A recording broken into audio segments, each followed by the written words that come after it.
24 जनवरी को भारत रत्न कर्पूरी ठाकुर की 101वीं जयंती बहराइच के डॉक्टर भीमराव अंबेडकर पार्क निकट पुलिस ऑफिस में धूमधाम से मनाई गई। इसकी अध्यक्षता पूर्व प्रधान रामधन सैन ने की। कार्यक्रम में बतौर मुख्य अतिथि पहुंचे विधान केसरी अखबार के प्रधान संपादक एवं जनसेवा दल के राष्ट्रीय अध्यक्ष विनेश ठाकुर ने कर्पूरी जी के आदर्शों, विचारों और सिद्धांतों को तो समाज के लोगों से साझा किया ही, साथ ही ये भी बता दिया कि बिना सत्ता हासिल किए हम कर्पूरी जी के आदर्शों को आगे नहीं बढ़ा सकते थे। दबे कुचले अति पिछड़े समाज को जो अधिकार वो दिलाना चाहते थे वो सत्ता प्राप्ति के बिना मुमकिन नहीं है। कार्यक्रम में विशिष्ट अतिथिगणों में प्रदीप ठाकुर, डॉक्टर सी के वर्मा, राजू नंद, अरविंद गौरव, सुरेश ठाकुर शामिल रहे। कार्यक्रम का संचालन राजेश ठाकुर एडवोकेट ने किया। उद्घाटन अतिथि पातीराम सैन पूर्व प्रधानाध्यापक रहे। सभी ने सबसे पहले जननायक कर्पूरी ठाकुर के छायाचित्र के सम्मुख दीप प्रज्वलित करके कार्यक्रम का शुभारंभ किया। इस दौरान विनेश भैया पदमनंद द्वारा स्थापित किए गए लोकतांत्रिक प्रणाली की जानकारी देते हुए कहा कि हमें महापदमनंद जैसे शक्तिशाली बनना होगा ताकि शोषित, वंचित और अति पिछड़े वर्गों को सत्ता में हिस्सेदारी दिलाई जा सके। कर्पूरी जयंती पर बड़ी तादाद में जुटे स्वजातीय बंधुओं को संबोधित करते हुए विनेश भैया ने कहा, मैंने ये पावर प्रोजेक्ट अति पिछड़ी जातियों को उनकी जनसंख्या अनुपात में सत्ता में हिस्सेदारी दिलाने के लिए बनाया है।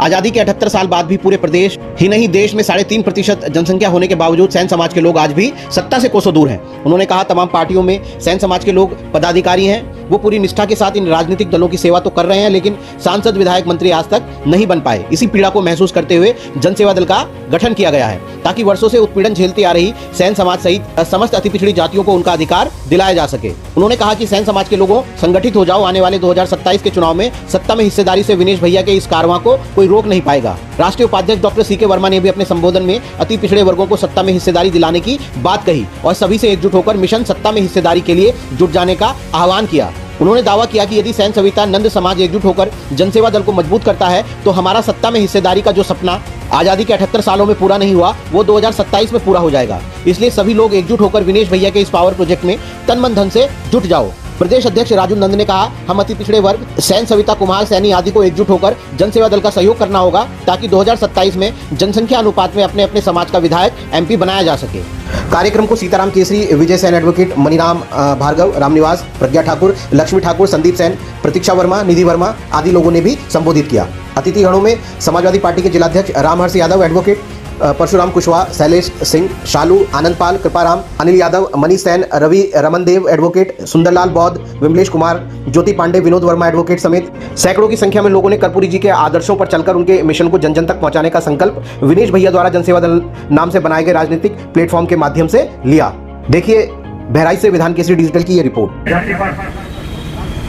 अति पिछड़ों के मसीहा नहीं, देश भर के लोगों के मसीहा भारत रत्न जननायक कर्पूरी ठाकुर जी की जयंती के अवसर पर यहाँ मौजूद है समाज के लोगों सफल संचालन कर रहे राजेश एडवोकेट जी, मनीराम भार्गव जी, महिला जिलाध्यक्ष उषा वर्मा जी, डॉक्टर उषा वर्मा जी, मेरे साथ डॉक्टर सी के वर्मा जी, मृदुल नंद जी, राजू नंद जी, अरविंद गौरव जी, डॉक्टर सुरेंद्र जी, राहुल ठाकुर जी, सुरेश ठाकुर जी और यहाँ पहुंची सम्मान के योग अत्यंत प्रशंसनीय यहाँ मौजूद महिलाएं और यहाँ के लोगों, समाज के लोगों, समाज के चिंतकों, रामधन सैन पूर्व प्रधानाध्यापक जी जो आज के अध्यक्ष हैं और यहाँ मौजूद विशिष्ट अतिथि आदरणीय प्रदीप वर्मा जी, सम्मानित साथियों, इतनी अच्छी सभा देख करके जाने का मन तो नहीं करता, लेकिन कर्पूरी ठाकुर जयंती पूरे प्रदेश में धूमधाम से मनाई जा रही है। ये हम लोगों के लिए गौरव की बात है। लेकिन साथियों, मैं कहना चाहता हूँ कि भले ही इन लोगों ने कर्पूरी ठाकुर जी का दरवाजा ऊपर कराने का प्रयास किया, लेकिन जिस जाति में कर्पूरी जी ने जन्म लिया था उस जाति का दरवाजा नीचा करने का काम आज तक भी चल रहा है, आज तक भी चल रहा है। साथियों, ये लोग सबका दरवाजा ऊंचा कराने का काम करते हैं, लेकिन अभी पिछड़ी जातियों का दरवाजा नीचा कराने का काम करते हैं। मैं आप लोगों से अनुरोध करना चाहता हूं मेरे साथियों कि विनेश ठाकुर ने लीवर ट्रांसप्लांट कराने के बावजूद अपनी जाति का नहीं अति पिछड़ों का दरवाजा ऊंचा करने का प्रयास किया है। यदि आप लोग विनेश ठाकुर के साथ खड़े हो जाते हैं, मैं आप लोगों को विश्वास दिलाता हूं कि विनेश ठाकुर 2027 में सैन समाज, सविता समाज, नंद समाज रही, पाल प्रजापति, सैनिक अक्षर समाज के लोगों का भी दरवाजा ऊंचा कराने का काम करेंगे।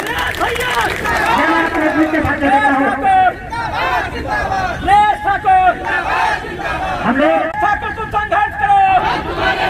सम्मानित साथियों, आज उस मसीहा की जयंती मनाई जा रही है जिसमें उन्हें सबके बारे में अच्छा सोचा होगा, प्रत्येक जाति और वर्ग का बिना भेदभाव के विकास करने का काम किया होगा। लेकिन उनके मर जाने के बाद हमारे समाज के लोगों को क्या हाल है, आज तक एक विधायक और एक सांसद हमारी जाति का नहीं पहुंचा। ये हमारे लिए दुर्भाग्य की बात है। हम लोग प्रत्येक साल कर्पूरी ठाकुर जयंती मनाते हैं और उनको श्रद्धांजलि अर्पित करते हैं। साथियों, मैं आप लोगों से कहना चाहता हूँ कि यदि आप लोग वाकई जननायक कर्पूरी ठाकुर जी को सबसे श्रद्धांजलि देना चाहते हैं तो मेरा आप लोगों से अनुरोध है कि उनके बताए रास्ते पर चलकर सत्ता हासिल करने का काम करें और सत्ता हासिल करने के बाद ही आप लोगों की जो है जननायक कर्पूरी ठाकुर जी को सबकी श्रद्धांजलि होगी। और मैं दावे के साथ कह सकता हूँ कि यदि आप लोग ईमानदारी और निष्ठा के साथ खड़े हो जाते हैं तो हम लोग किसी से पीछे नहीं है। अति पिछड़ों का 40% वोट है और 40% वोट वाले एक एक नहीं 250-250 300 लोग सीधे जीतने का प्रयास कर सकते हैं और जीत सकते हैं। बस केवल आप लोगों के सोचने की बात है। यदि आप लोग ईमानदारी और निष्ठा के साथ आज आदरणीय जननायक कर्पूरी ठाकुर जी के जन्म दिवस के अवसर पर यदि ईमानदारी और निष्ठा से मेरे साथ शपथ लेते हैं तो मैं आप लोगों से वायदा करता हूं कि हमारे समाज का इतिहास वापस आ जाएगा। हम लोग इस देश के शासक रहे हैं, हम लोग लोकतांत्रिक प्रणाली के जनक रहे हैं, हम प्रजनन के महाप्रजनन के वंशज हैं और जिस तरह से महाप्रजनन के वंशज का सत्यानाश किया गया है, उस हमारा नुकसान किया गया है। हम आप लोगों को विश्वास दिलाते हैं यदि आप लोग ईमानदारी और निष्ठा के साथ खड़े हो जाते हैं तो हम महाप्रजनन जी का शासन वापस लाने का काम करेंगे। ये विनेश ठाकुर का ये इस बीमार ट्रांसप्लांट कराने वाले का वायदा आप लोगों के बीच में है। मैं आप लोगों से केवल ये कहने आया हूँ जननायक कर्पूरी ठाकुर जी की जयंती पर कि मेरे समाज के लोगों, अति पिछड़े वर्ग के लोगों, ये आपका भाई, आपका बेटा, आपका भैया विनेश ठाकुर भैया जिसने अपना नाम ठाकुर हटा करके विनेश भैया रख दिया है, इस विनेश ठाकुर आप लोगों से समर्थन की भीख मांगने आया है। आप लोगों से कहने आया मैं अच्छी खासी पत्रकारिता करता था, मैं अच्छी खासी पत्रकारिता करता हूँ। आज भी मैंने संपादकीय लिखा है कि कर्पूरी जी को सम्मान मिलता है लेकिन उनकी जाति को सम्मान नहीं मिलता है, हमारा अपमान किया जाता है। 2 कौड़ी का आदमी जाति का दुश्मन करके चला जाता है। मैं दावे के साथ कहता हूँ कि यदि आप लोग ईमानदारी और निष्ठा के साथ विनेश ठाकुर के साथ खड़े हो जाते हैं तो 2027 में 5 प्रजापति सैनिक एक्सेप्शन दलित समाज के लोगों का उत्पीड़न करने का साहस कोई नहीं कर पाएगा। ये विनेश ठाकुर आप लोगों से कहना चाहता है। मैं आप लोगों से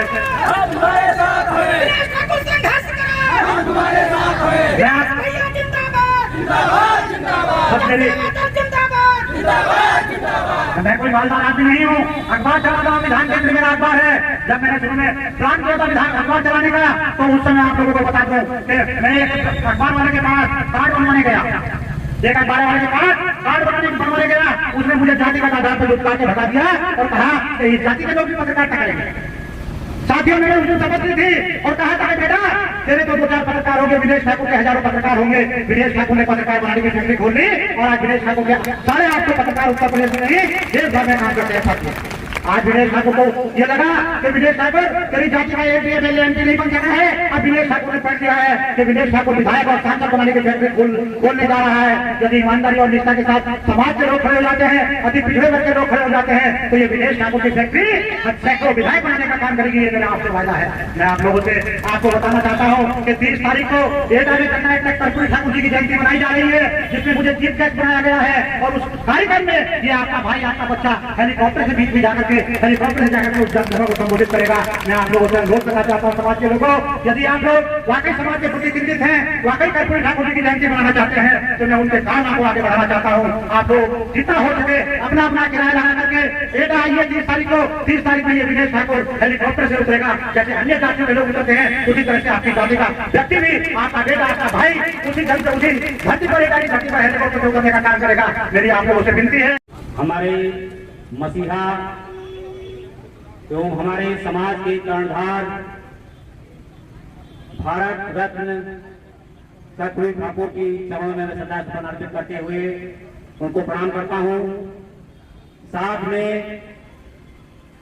यहाँ पर मंच पर मौजूद हमारे राष्ट्रीय अध्यक्ष एवं जन सेवा दल के संस्थापक आदरणीय श्री विनेश ठाकुर जी का मैं सम्मान एवं हृदय से आभार प्रकट करता हूँ। एवं यहाँ पे मंच पर मौजूद अध्यक्षता करते हुए हमारे बुजुर्ग, मैं उनका तहे दिल से आभार एवं सम्मान करता हूँ। यहाँ पर मौजूद सभी हमारे साथी, मातृशक्ति, दूर दूर से आए हुए बहराइच की धरती पर अपना कीमती समय निकालकर आए हुए सभी आगंतुकों का मैं सम्मान और आभार प्रकट करता हूँ। साथियों, आज मुझे यहाँ बहराइच में आने का मौका मिला है। हालांकि मेरी शुरुआती शिक्षा बहराइच की ही रही है। मेरे फादर यहीं पे शुरू से ही बोस रहे हैं। मैं कक्षा 1 से कक्षा 5 तक बहराइच मांडवी स्कूल का पढ़ा हुआ हूँ और आज मैं आपके बीच में आया हूँ बहराइच पे मेरा बगल में ही जिला गोंडा में निवास है, लेकिन अब तो मेरा निवास लखनऊ में हो गया है। लखनऊ में मेरा हॉस्पिटल भी है, रमा हॉस्पिटल के नाम से नर्सिंग होम है। साथियों, ये मुझे बैठने नहीं दे रही है। ये जो समाज की पीड़ा है, अति गरीब शोषित वंचित, इसके लिए हमारे आदरणीय राष्ट्रीय अध्यक्ष जी ने जो एक पीड़ा उठाया है कि इनको उस मुकाम पे पहुंचाना है, उस स्थान पे पहुंचाना है जहां पर ये 77 सालों में नहीं पहुंच पाए हैं। आज तक हमारा 77 सालों में विधायक नहीं बन पाया है। यह हमारे राष्ट्रीय अध्यक्ष जी ने पीड़ा उठाया है सत्ता में हिस्सेदारी के लिए कि हमें भी सत्ता चाहिए, सत्ता में हिस्सेदारी के अधिकार हमें भी है। हमारे मसीहा भारत रत्न कर्पूरी ठाकुर जी ने जब तक जिंदा रहे तब तक उन्होंने संघर्ष किया, और उस समय संघर्ष किया जब सामंतवादी व्यवस्था थी। सामंतवादी व्यवस्था में उन्होंने संघर्ष करके मुख्यमंत्री पद तक पहुंचे। साथियों, अब समय आ गया है जागने का। अगर आज भी आप नहीं जागे तो सत्ता में हिस्सेदारी से बहुत दूर रह जाएंगे। हमारे राष्ट्रीय अध्यक्ष ने जो विजन बनाया है वो विजन है जन सेवा दल के माध्यम से एक राजनीतिक पार्टी बनाई गई है, जिसके माध्यम से आप सत्ता में हिस्सेदारी पा सकते हैं और विधानसभा और लोकसभा में पहुंच सकते हैं। साथियों, हम लोग अपना कीमती समय निकाल हमारे राष्ट्रीय अध्यक्ष जी बीमारी की हालत में दर दर भटक रहे हैं। हम लोग दर दर भटक रहे हैं। आपकी पीड़ा, समाज की पीड़ा हमारे लिए सर्वोपरि है। इसलिए आज हम आपके बीच में एक आग्रह और विनती करने आए हैं कि आप हमारे राष्ट्रीय अध्यक्ष जी का सहयोग करें, अपने समाज का सहयोग करें। समाज का सहयोग करेंगे तो आज नहीं तो कल सत्ता में हिस्सेदारी जरूर मिलेगी। हमारा मिशन है 2027। साथियों, आज बहराइच की धरती पे मैं कहना चाहता हूं, सबसे आग्रह करना चाहता हूं, यहाँ के जिलाध्यक्ष सीताराम केसरी जी हैं और हमारी मातृशक्ति की जिलाध्यक्ष डॉक्टर उषा वर्मा है। अगर आप लोग इन दोनों का सहयोग करें तो कोई 2027 में नहीं रोक सकता कि बहराइच से हमारा विधायक बनकर नहीं जाएगा। कोई नहीं रोकने वाला पैदा हुआ है। आप लोग एक पढ़ कर लें कि 2027 में हमको विधायक बनाना है बहराइच से, तो बनाना है। हम आपके साथ हैं, जन सेवा दल के साथ हैं। साथियों, क्योंकि मेरा प्रोग्राम अभी गोंडा में भी लगा हुआ है, समय अभाव के कारण बहुत बार फोन आ रहा है, इसलिए मैं क्षमा चाहूंगा। राष्ट्रीय अध्यक्ष से आग्रह करूंगा वो आए, फिर दो शब्द कहें। धन्यवाद।